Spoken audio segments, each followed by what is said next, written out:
नमस्कार। मैं हूं डॉक्टर अन्नपूर्णा से और ये है मेरा video air pollution from thermal power plants part 4।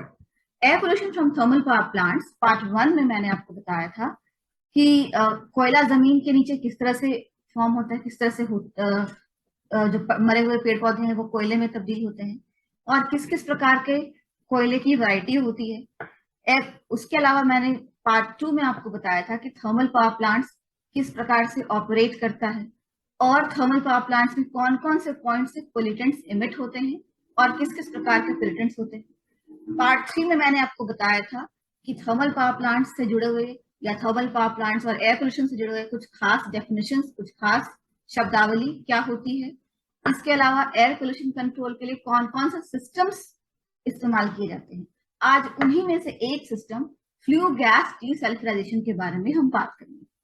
So this is my video, thermal air pollution from thermal power plants, part 4. In part 1, we discussed how coal is formed under the ground, which is the process of coalification, and what are the different types of pollutants emitted from thermal power plants. In part 2, I discussed how a thermal power plant operates and what are the various points of emission of pollutants of thermal power plants.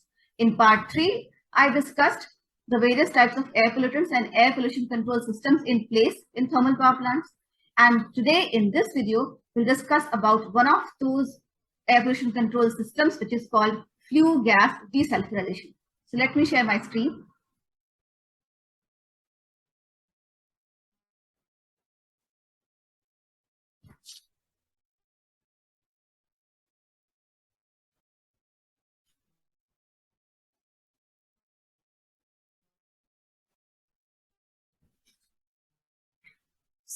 किसी भी system में, thermal power plant में overall जो process होता है वो क्या होता है।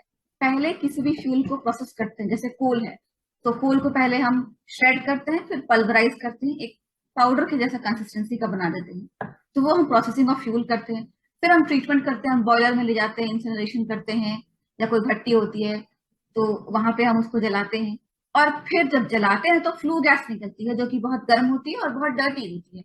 और उस डर्टी फ्लू गैस को क्लीन करने के लिए, उस गंदी फ्लू गैस जिसमें कि बहुत सारे जो एयर पोल्यूटेंट्स हैं उनको साफ करने के लिए हम एयर पोल्यूशन कंट्रोल डिवाइस लगाते हैं यहाँ। और वो air pollution control device stack या चिमनी के जस्ट पहले लगी होती है। जब एयर पोल्यूशन कंट्रोल डिवाइसेस सारी उस फ्लू गैस में से सारे पोल्यूशन को, सारे प्रदूषण करने वाले तत्वों को सोख लेती है, फिर वो क्लीन गैस, वो साफ गैस हम चिमनी से बाहर निकाल देते हैं। और चिमनी से जब हम गैस बाहर निकालते हैं तो चिमनी के का जो मुंह होता है उसके जस्ट नीचे हम मॉनिटर्स लगा देते हैं, ताकि हमें ये पता चल सके कि जो गैस हमने बाहर निकाली है वो कितनी साफ है, उसका सल्फर डाइऑक्साइड कंटेंट, उसका नॉक्स कंटेंट, उसका SPM suspended particulate matter content, सब कुछ जो नेशनल एम्बिएंट एयर क्वालिटी है उसके स्टैंडर्ड्स के अंतर्गत सही है या नहीं। तो ओवरऑल प्रोसेस यही है। इस डायग्राम को आप दिमाग में बिठा लीजिए और कभी भी एग्जाम में air pollution from thermal power plants या एयर पोल्यूशन फ्रॉम इंडस्ट्रीज से कोई क्वेश्चन आए लॉन्ग टाइप क्वेश्चन एग्जाम में, तो उसमें ये डायग्राम बहुत यूजफुल होगा। So this is an overall process what happens in a thermal power plant or any industry where fuel is burned. So what happens? First we process the fuel. We pulverize, like for example, coal in a thermal power plant. So we first crush the coal, then we pulverize it. Pulverization means we make it to a very fine consistency, and that pulverized coal is then burnt in a boiler, which is or incinerator. So that is the treatment process. And then after this burning or treatment, the flue gas is emitted, and that flue gas is dirty. It contains lots of air pollutants like sulfur dioxide, oxides of nitrogen, suspended particulate matter, mercury, lead, lots of air pollutants. So that is why an air pollution control systems, a combination of air pollution control systems, not just one, a combination of air pollution control systems or devices are placed just before the stack to clean all of this dirty gas, and then clean gas is let out into the stack. And right at the mouth of the stock, just below at the mouth of the stack or chimney, we have monitors in place that that monitor the level of suspended particulate matter, sulfur dioxides, nitrogen oxides, lead, mercury, all of these elements and all of these pollutants within the flue gas, just to determine if the flue gas which is going out of the stack is the pollutants within that flue gas hopefully are within the limits of the national ambient air quality standards.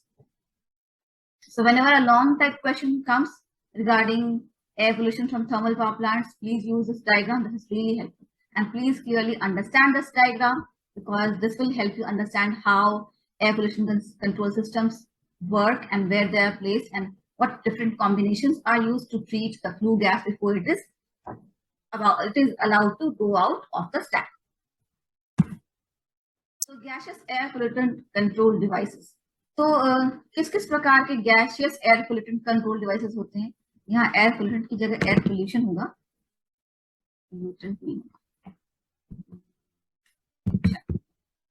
So gaseous air pollution control devices कौन कौन से हैं?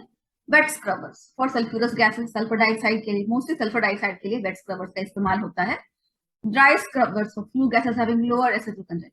तो जब sulphurous gases SO2 content जो बहुत ज्यादा होता है तो हम वेट स्क्रबर्स का इस्तेमाल करते हैं. वेट स्क्रबर्स इसलिए क्योंकि गीला है, उसमें पानी होता है. ड्राई स्क्रबर्स हम तब इस्तेमाल करते हैं जब सल्फर डाइऑक्साइड का कंटेंट रिलेटिवली कम होता है.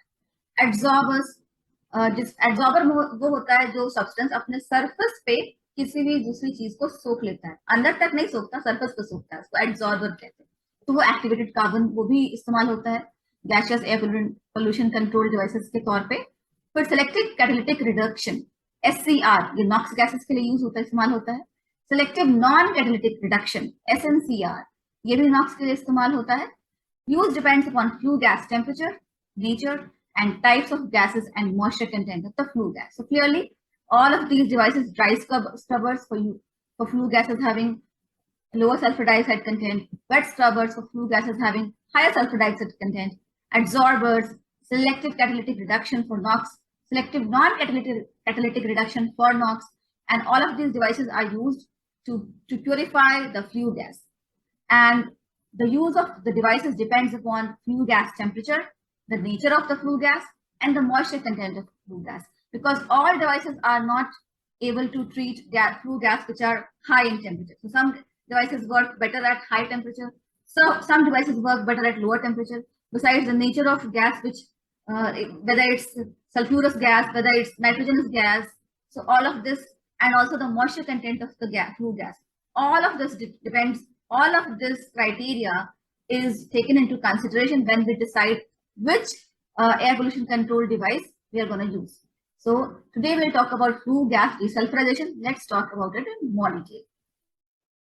So flue gas या exhaust gas या outgoing gas एक ही बात है. These are all the same things. Flue gas desulfurization unit is mandatory for thermal power plants for the guidelines of MOEFCC India. Flue gas desulfurization unit ये mandatory है, इसको करना ही करना है थर्मल पावर प्लांट्स में. और ये जो गाइडलाइन है ये ministry of environment, forest and climate change की गाइडलाइंस के मुताबिक आपको हर थर्मल पावर प्लांट में एक फ्लू गैस डीसल्फ्यूराइजेशन यूनिट होना जरूरी है. तो फ्लू गैस डीसल्फ्यूराइजर, उनको स्क्रबर्स भी कहा जाता है, वो किस प्रकार के होते हैं? दो प्रकार के, वेट और ड्राई. वेट स्क्रबर्स जो होते हैं वो फिर तीन तरह के होते हैं: venturi rod scrubbers, packed bed scrubbers और स्प्रे टावर्स. जो स्प्रे टावर होते हैं वो सबसे कॉमन वेट स्क्रबर है, सबसे इफेक्टिव है, और वो हाई ऑर्गेनिक सल्फर कंटेंट वाले कोल को भी, जिसमें कि ऑर्गेनिक सल्फर बहुत ज्यादा होता है जिस कोयले में, और उसको अगर थर्मल पावर प्लांट में यूज किया जाता है तो उसका सल्फर डाइऑक्साइड कंटेंट बहुत ज्यादा निकलता है फ्लू गैस में. और उस तरह की फ्लू गैस को ट्रीट करने के लिए स्प्रे टावर्स बहुत उपयोगी रहते हैं. तो इसलिए सबसे ज्यादा इस्तेमाल होता है इनका, और आज हम इन्हीं के बारे में बात करेंगे. तो वेट स्क्रबर्स कह लें या फ्लू गैस डीसल्फ्यूराइजर कह लें या SO2 स्क्रबर्स कह लें या वेट लाइमस्टोन अब्जॉर्बर टावर, ये सब एक ही डिवाइस के नाम. स्प्रे टावर्स को ये भी कहा जाता है, स्प्रे टावर्स को वेट स्क्रबर्स भी कह देते हैं. फ्लू गैस डिसल्फ्यूराइजेशन का कभी कभी मतलब लोग स्प्रे टावर्स से ही लगाते हैं क्योंकि सबसे ज्यादा स्प्रे टावर्स इस्तेमाल होते हैं. फिर SO2 स्क्रबर्स भी कहा जाता है उनको, स्प्रे टावर्स को. वेट लाइमस्टोन अब्जॉर्बर टावर, उसको सब एक ही नाम है. Used to remove SO2 emitted from burning coals with high organic sulfur content, and the sulfur content can be up to 4%. Parts of flue gas desulfurization unit. So flue gas desulfurization unit or a flue gas desulfurization tower or a SO2 absorber tower, these are all the same thing. And when we talk about same thing in this video, and they have a variety of parts and very intricately placed in combination with each other so that the tower functions properly. तो flue gas डिसल्फ्यूराइजेशन की जब हम बात कर रहे हैं इस video में, तो मैं यहाँ पे स्प्रे टावर्स की बात कर रही हूँ, तो भले ही मैं कह रही हूँ फ्लू गैस डिसल्फ्यूराइजेशन, पर वहां मतलब मेरा स्प्रे टावर से, जो कि बाकी दोनों को मैं डिस्कस नहीं कर रही हूँ।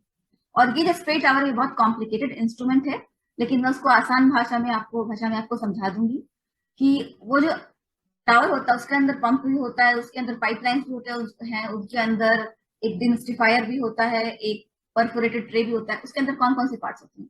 Absorber tower made of stainless steel और carbon steel line with rubber और सिरेमिक। तो एक अब्जॉर्बर टावर होता है, एक बड़ा सा टावर होता है जिसकी हाइट 10 से 30 मीटर तक कुछ भी हो सकती है। तो उतनी हाइट का एक टावर होता है, और वो या तो स्टेनलेस स्टील का बना होता है या carbon steel line with rubber या सिरेमिक। तो ये जानबूझ के इन्हीं मटेरियल्स का इसलिए बना होता है ताकि क्रोजन ना हो सके, क्योंकि अंदर का जो एटमोस्फेयर है ना उसके, उसमें लाइम भी है, उसमें एसिड भी है, उसमें कांस्टेंट रिएक्शन हो रहा है, उसमें वाटर भी है। तो टावर के अंदर का जो एटमोस्फेयर है बहुत क्रोजिव होता है, और इसलिए उसको इस प्रकार से बनाया गया है, उसको इस मटेरियल से बनाया जाता है ताकि टावर को अंदर से जंग ना लगे। उसके अलावा उसमें पंप्स होते हैं, सेंट्रीफ्यूगल पंप्स लगे होते हैं टावर के बेस में, और टावर के बेस में अंदर की तरफ एजिटेटर्स लगे होते हैं, ये सब टावर के बेस में। Nozzles to mix compressed air, tower के बेस में ही नॉजल्स भी लगे होते हैं जिससे कि फोर्स्ड या कंप्रेस्ड एयर अंदर टावर के नीचे जाती है। और टावर के थोड़ा बेस से जब ऊपर उठेंगे तो ऊपरी भाग में होता है परफोरेटेड ट्रे, मिड लेवल में होता है। परफोरेटेड ट्रे के ऊपर होता है a mesh of spray nozzles forming spray jets above the perforated tray. तो वो जो परफोरेटेड ट्रे होती है, मतलब छिद्रदार जो प्लेट होती है, छिद्रदार जो थाली होती है, उसके ऊपर स्प्रे डेक्स होते हैं। वो बेसिकली जाली होता है, एक नेटवर्क होता है स्प्रे नोजल्स का, जिससे कि जो लाइम स्लरी है वो एक मिस्ट की तरह स्प्रे की जाती है ऊपर से नीचे। Mist eliminator above the spray decks, तो पहले परफोरेटेड ट्रे, फिर स्प्रे डेक्स, और फिर मिस्ट एलिमिनेटर होता है सबसे ऊपर। और ये क्या करता है? Mist eliminator above the spray decks to prevent the escape of limestone slurry with flue gas. तो फ्लू गैस जो है वो नीचे से आ रही है और वो अपने साथ ऊपर बढ़ेगी, तो लाइमस्टोन स्लरी को भी ऊपर खींच ले सकती है, और वो फ्लू गैस, और अगर उसको रोका नहीं गया तो वो लाइमस्टोन स्लरी भी फ्लू गैस के साथ बाहर निकलेगी। उसको रोकने के लिए मिस्ट एलिमिनेटर का इस्तेमाल किया जाता है। Outlet for neutralised flue gas at the top of the tower, तो ऊपर सबसे ऊपर टावर के मुंह होता है आउटलेट, और उससे साफ गैस बाहर निकल जाती है। So what are the parts of the flue gas desulfurization unit?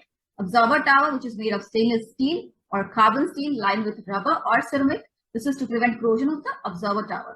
Pumps, there are centrifugal pumps which suck in the limestone slurry and push it upward to the spray nozzles, from where it is sprayed downwards.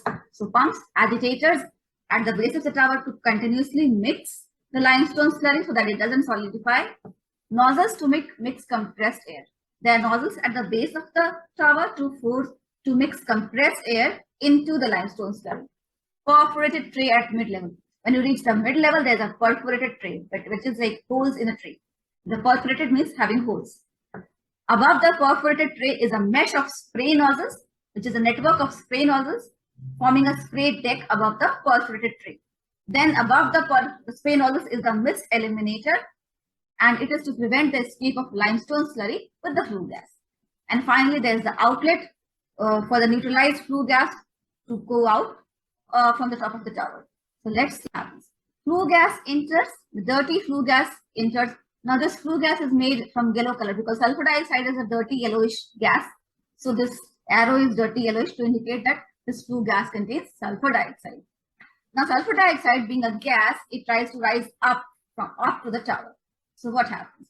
And then the limestone, the calcium hydroxide slaked lime slurry is here, which is crushed limestone mixed with water, that is here. And this circulation pump, it has one of the openings inside the tower. So from this opening, this limestone slurry is sucked and pumped up to these nozzles. From these nozzles, limestone slurry is sprayed down like a spray, and the flue gas then comes in contact with the limestone slurry being sprayed on this flue gas. And here the sulfur dioxide and calcium hydroxide reaction takes place. So what happens? SO2, which is an acidic gas, reacts with calcium hydroxide, which is a base, and then forms a salt, which is calcite, calcium sulfite plus water. this reaction happens in this area. Then what happens? This you see this oxidizing gas. Here air is pumped, like compressed air is pumped here in this area. So when calcite comes down, it reacts with this compressed gas, compressed air, which has oxygen in it, and forms calcium sulfate, which is gypsum. So forced oxidation, because this gas is being pumped here, compressed air is being pumped here. So this compressed air causes the forced oxidation of calcite, which is calcium sulfite here. Calcium sulfite, calcite plus O2 from this compressed air forms gypsum, which is calcium sulfate dihydrate. And gypsum being crystalline, it's heavy and it settles down at the bottom and it is removed from the bottom. So you understand this? These are the spray towers and this is the mist eliminator. So it prevents the flue gas might have some calcium hydroxide because this is getting mixed here. So it prevents the calcium hydroxide from getting out, and only clean flue gas gets out through this to the mouth of this tower. So that's the whole idea. It's a very basic diagram, and here there are stirrers to gently stir or mix the limestone slurry so it doesn't get solidified or doesn't get stuck. So remember this diagram. Use this diagram whenever you talk about flue gases desulfurization unit on your exams. तो अब हम समझते हैं flu gas desulphurisation unit के बारे में. ये एक टावर है जिसको हम spray tower, limestone absorber tower, wet scrubber, flue gas desulphurisation unit, इसमें से कुछ भी कह सकते हैं. इस टावर में ये जो नीचे का 1/3 हिस्सा है, इसमें लाइमस्टोन स्लरी होता है. लाइमस्टोन स्लरी बेसिकली लाइमस्टोन को चूरा बनाया, एकदम पाउडर की तरह करके उसको पानी से मिक्स किया, और तब वो पानी से मिक्स होने के बाद कैल्शियम कार्बोनेट नहीं रह जाता है, फिर वो कैल्शियम हाइड्रोक्साइड बन जाता है फाइनली. तो कैल्शियम हाइड्रोक्साइड होता है यहाँ पे और पानी होता है, और इसको एक पंप के द्वारा ऊपर चढ़ाया जाता है और फिर इन नोजल्स तक पहुंचाया जाता है, और फिर इन नोजल्स से ये पानी को स्प्रे किया जाता है एकदम फुहारे की तरह. और ये डर्टी फ्लू गैस जो कि बॉयलर से आ रही है, इसमें सल्फर डाइऑक्साइड का कंटेंट अभी बहुत हाई है, और sulphur dioxide dirty yellow colour की गैस है, तो उसको इस येलो एरो से, पीले एरो से दिखाया गया है. तो ये सल्फर डाइऑक्साइड वाली गैस, फ्लू गैस, चढ़ती है ऊपर, और यहाँ उसका सामना होता है इन स्प्रे टावर्स के फुहारों से, जिन फुहारों में कैल्शियम हाइड्रोक्साइड है. और फिर ये कैल्शियम हाइड्रोक्साइड और फ्लू गैस आपस में रिएक्ट करते हैं, तो क्या रिएक्शन होता है? न्यूट्रलाइजेशन होता है. जब ये फ्लू गैस आ रही होती है इस टावर में, तो उसका पीएच होता है 4 या 4 से भी कम, और ये लो पीएच वाली एसिडिक गैस जब रिएक्ट करती है कैल्शियम हाइड्रोक्साइड है जो कि एक बेस है, तो कैल्शियम सल्फाइड यानी कैल्साइट बनाती है. और फिर ये कैल्शियम सल्फाइड नीचे आता है, और नीचे यहाँ पे ऑक्सीडाइजिंग गैस मतलब कि कंप्रेस्ड एयर नीचे यहाँ पे सप्लाई किया जाता है, और फिर यहाँ होता है फोर्स्ड ऑक्सीडेशन. तो कैल्शियम सल्फाइड जो है उसको कंप्रेस्ड एयर के साथ जब रिएक्ट कराते हैं तो वो उसके ऑक्सीजन के साथ रिएक्ट करती है और बनाती है कैल्शियम सल्फेट डाइहाइड्रेट, जो कि होता है जिप्सम. और ये एक क्रिस्टलाइन सॉलिड है, तो भारी है, और ये नीचे आ जाता है, और नीचे फिर हम इसको जिप्सम सॉल्ट को हटा लेते हैं, और फिर उसको हम कंस्ट्रक्शन इंडस्ट्रीज में यूज करते हैं. जिप्सम कंस्ट्रक्शन इंडस्ट्री में धड़ल्ले से इस्तेमाल होता है. तो pH of incoming flue gas is 4 और less than that, and pH of outgoing gas is 6.5 at least. क्यों? क्योंकि जो सल्फर डाइऑक्साइड है ये तो अब्सॉर्ब हो गया, तो गैस काफी हद तक न्यूट्रलाइज हो जाती है, क्योंकि एसिडिक गैस रिमूव हो गया है, और फिर क्लीन गैस बाहर जाती है जो कि न्यूट्रलाइज्ड गैस है रिलेटिवली, और उसका पीएच हाई है, 6.5 है, जो कि नॉर्मल पीएच के आसपास है. क्योंकि नॉर्मल पीएच जो कि ना एसिडिक है ना बेसिक है, वो 7 होता है, और फ्लू गैस का जो पीएच है वो अब 6.5 हो चुका है. तो ये पूरा प्रोसेस होता है. ये डिमिस्टिफायर लगा है, इसका एक ही काम है कि स्प्रे टावर के थ्रू जब फ्लू गैस ऊपर उठेगी तो हो सकता है कि फ्लू गैस में कुछ कैल्शियम हाइड्रोक्साइड मिक्स हो गया हो और वो ऊपर चढ़ जाए और वो बाहर निकल जाए. तो उसको रोकने के लिए ये डिमिस्टिफायर लगा रहता, मिस्ट एलिमिनेटर लगा रहता है, और उससे मिस्ट को मतलब जो कैल्शियम हाइड्रोक्साइड का जो पार्टिकल्स है उसको रोक लिया जाता है, और सिर्फ हवा ही बाहर जा पाती है, क्लीन एयर बाहर जा पाती है. तो इस डायग्राम को अच्छी तरह से दिमाग में बिठा लीजिए. किसी भी एग्जाम में अगर फ्लू गैस डीसल्फराइजेशन के बारे में या वेट स्क्रबर के बारे में लिखना आता है तो इसको एक्सप्लेन कर दीजिए. ये केमिकल रिएक्शंस आप ध्यान से पढ़ लीजिए, बहुत ही आसान है. सिंपल एक एसिडिक गैस है, वो एक बेस के साथ रिएक्ट करती है, सॉल्ट बनाती है. उस सॉल्ट को हम और ऑक्सीडाइज करते हैं तो जिप्सम बन जाता है. ज्यादा कुछ इसमें रॉकेट साइंस नहीं है, बहुत ही आसान है. तो आज की वीडियो में इतना ही, और देखते रहिए मेरा चैनल, जुड़े रहिए. कोई भी सवाल हो या आपको लगता है कि इसमें कोई त्रुटि रह गई हो तो मुझसे जरूर बताएं, कमेंट्स में बताएं. ये वीडियो आपको कैसी लगी इसके बारे में भी कमेंट करके जरूर बताएं। Thank you. जय हिंद, जय Bharat. So hopefully you like this video, and if you need any more help or if there was anything that you think is doubtful or you didn't